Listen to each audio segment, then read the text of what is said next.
A respected churchwoman stands trembling before an entire congregation as a furious minister accuses her of helping unleash a supernatural catastrophe. Children are waking in the night, screaming the names of invisible tormentors. A bizarre ritual involving a mysterious cake has been performed in secret. Parents are barricading their homes against an enemy they cannot see. The church claims the devil has entered Salem. But the most terrifying question is not who the witches are. It is who opened the door. In this witchcraft documentary, we travel into the suffocating paranoia that ignited the Salem Witch Trials, where desperate acts, forbidden beliefs, and whispered accusations transformed an isolated village into a battlefield between faith and fear. Why did a respected woman named Mary Sibley risk everything on a ritual the church considered diabolical? What happened after frightened children suddenly began naming names? And how did one hidden act of folk witchcraft become entangled with one of the most infamous outbreaks of hysteria in history? This is a black magic horror story filled with suspicion, forbidden rituals, unseen forces, and a mystery that still haunts Salem more than 3 centuries later.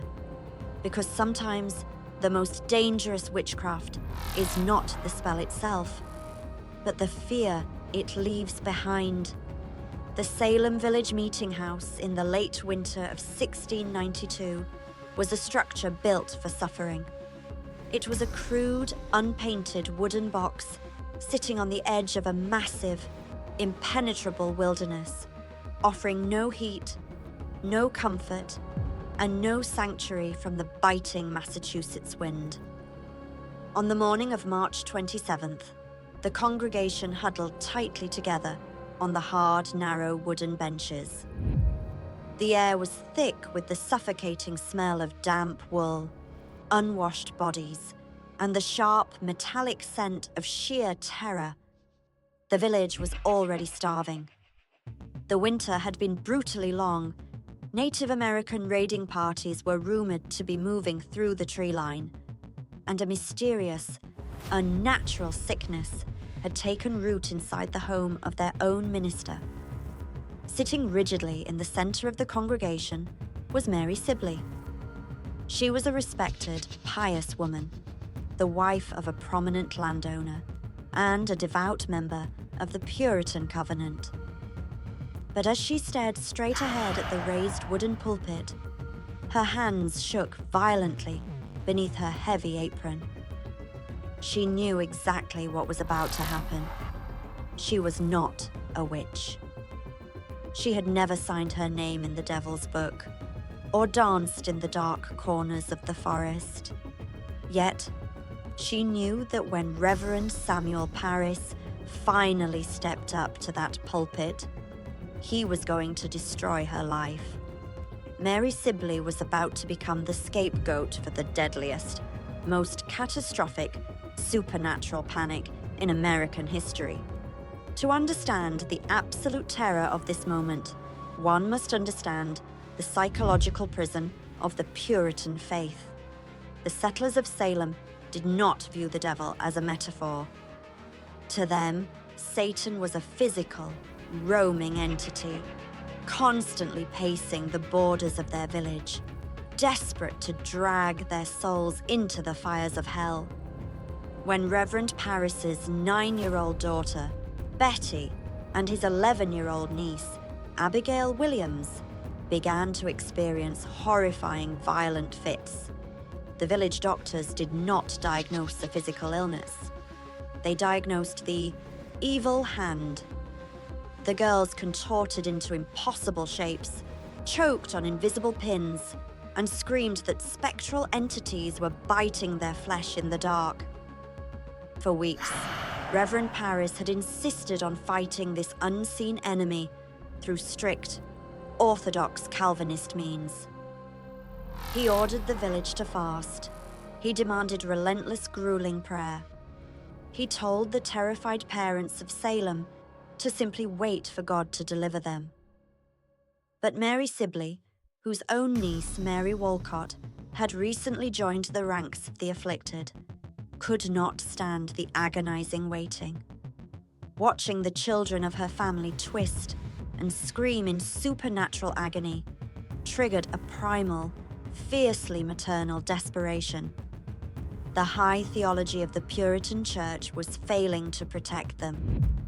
The prayers were bouncing off the freezing timber ceiling unanswered. Mary decided to cross the ultimate forbidden line. She decided to fight the devil with his own weapons. Mary utilized a piece of ancient, traditional English folk magic. It was a practice completely outlawed by the rigid doctrines of the Puritan Church, a remnant of pagan Europe that had been smuggled across the Atlantic in the desperate, superstitious minds of the working class. She secretly went into the kitchen of the parsonage and instructed the Reverend's Caribbean slaves, Tituba and John Indian, to bake a witch cake. The ritual was a grotesque, visceral act of sympathetic magic. They took a scoop of rough rye meal and mixed it with the fresh urine of the afflicted girls. This foul, damp dough was shaped into a crude cake and buried in the hot, white ashes of the parsonage hearth to bake. The occult logic was simple, but terrifying. The witch's invisible, venomous particles were believed to be inside the girls' bodies, passing out through their urine. By baking the urine into the rye and feeding the cursed bread to a dog, an animal widely believed to serve as a witch's familiar, the magic would act as a supernatural shockwave. The spell would violently strike the witch who had cast the curse, forcing them to reveal themselves or forcing the girls to scream their names. The spell worked, but not in the way Mary Sibley had hoped.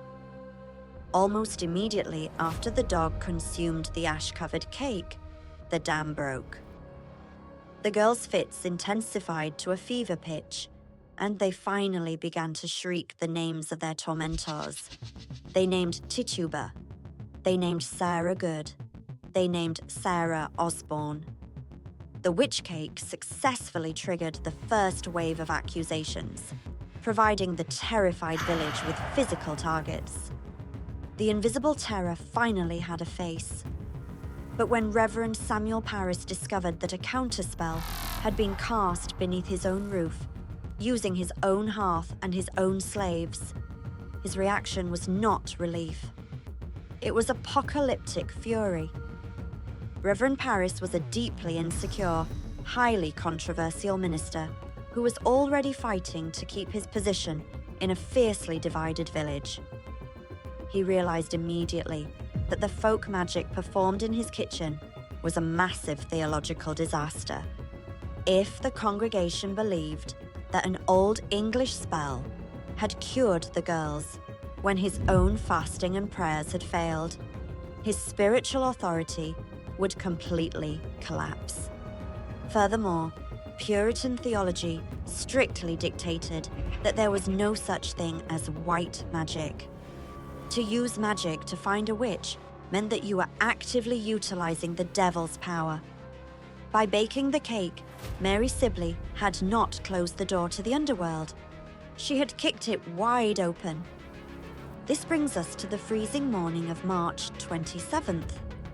It was Sacrament Sunday, the holiest day of the Puritan calendar, where the congregation was meant to gather in perfect unity to receive communion. Instead, the meeting house felt like an execution chamber. Reverend Parris stepped up to the massive wooden pulpit, towering over his flock. His face was a mask of cold, righteous rage. He did not preach about the witches currently sitting in the local jail. He did not preach about the spectral wolves or the dark figures haunting the tree line. He looked directly down into the center of the pews, locking his eyes onto Mary Sibley. The sermon that followed was a masterclass in psychological devastation. Paris thundered from the pulpit, his voice echoing off the bare wooden walls, weaponizing Mary's desperation against her. He preached a terrifying sermon centered on the betrayal of the church from within.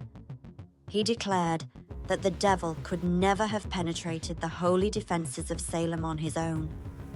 Satan required a willing human conduit to break the seal. Paris explicitly blamed the entire supernatural crisis on the baking of the witch cake. He told the terrified congregation that by going to the devil for help, a member of their own covenant had unleashed the plague of witches upon their children. The silence in the meeting house was absolute. No one dared to breathe. The Puritan community operated on a strict system of public shame and total conformity. To be called out by the minister from the pulpit was a social death sentence. It meant instant excommunication, complete isolation, and in the current paranoid climate, a very real threat of the gallows. Then, Paris did the unthinkable. He demanded that Mary Sibley stand up. The physical act of standing up in that freezing, silent room was a moment of agonizing, crushing humiliation. Every eye in the village turned to her. The men who had respected her husband, the women she had prayed with, all looked at her with a mixture of pity and sheer, unadulterated horror. Mary's legs shook so violently she could barely support her own weight. She was forced to face the entire congregation, stripped of her dignity, exposed as the woman who had invited Satan into Salem. Paris produced a written confession. He read it aloud to the breathless crowd, his voice dripping with severe, unforgiving judgment. He detailed exactly what Mary had done in the kitchen. He exposed the mixing of the urine and the rye, the secret instructions to the slaves, the gross violation of God's law. Mary stood weeping openly, tears streaming down her pale, exhausted face, her head bowed in absolute submission. She was forced to publicly acknowledge her great error, confessing that she had acted out of ignorance and desperation, begging the church and her neighbors to forgive her for using diabolical means. The societal impact of this single crushing confrontation cannot be overstated. The good that Mary Sibley represented was the raw, protective power of maternal instinct. In a society that demanded complete passive submission to the mysterious will of a harsh God, Mary's decision to bake the witch cake was a profound, desperate act of female agency. It highlighted the massive disconnect between the rigid, intellectual theology of the educated clergy and the practical, survival-driven folk beliefs of the common people. She was a woman who simply refused to watch her family suffer without fighting back. But the bad she unleashed was catastrophic. By forcing Mary Sibley to publicly confess to an occult act, Reverend Paris officially validated the physical presence of witchcraft in Salem. The witch cake gave the ensuing hysteria a tangible, undeniable ignition point. It proved to the terrified villagers that magic was not just a dark fantasy. It was a real, functional weapon that was actively being used inside their own homes. Paris used Mary Sibley's humiliation to consolidate his own absolute power over the congregation, shifting the blame for the girl's afflictions away from his own failures and onto the community's lack of orthodox faith. When the confession was finished, the congregation formally voted to accept Mary Sibley's repentance. She was allowed to sit back down in the pew, her life technically spared by her public submission. She would not hang on Gallows Hill, but her survival came at an unimaginable cost. Mary Sibley's unauthorized counter-magic broke the psychological dam of Salem Village. The girls, having learned that accusing others gave them immense power and attention, never stopped screaming names. The hysteria exploded out of the parsonage and infected the entire Massachusetts Bay Colony. Over the next year, Mary Sibley had to sit in that same meeting house, week after week, watching as the nightmare she accidentally accelerated consumed her world. She had to walk past the empty homes of her neighbors, knowing that 20 innocent people would ultimately be hanged by the neck or pressed to death under heavy stones. Reverend Parris's wrath at the pulpit was not just a punishment for a superstitious woman. It was the striking of the match. Mary Sibley had tried to use the devil's tools to build a shield, but in the suffocating paranoia of 1692, she had simply built the foundation for the gallows.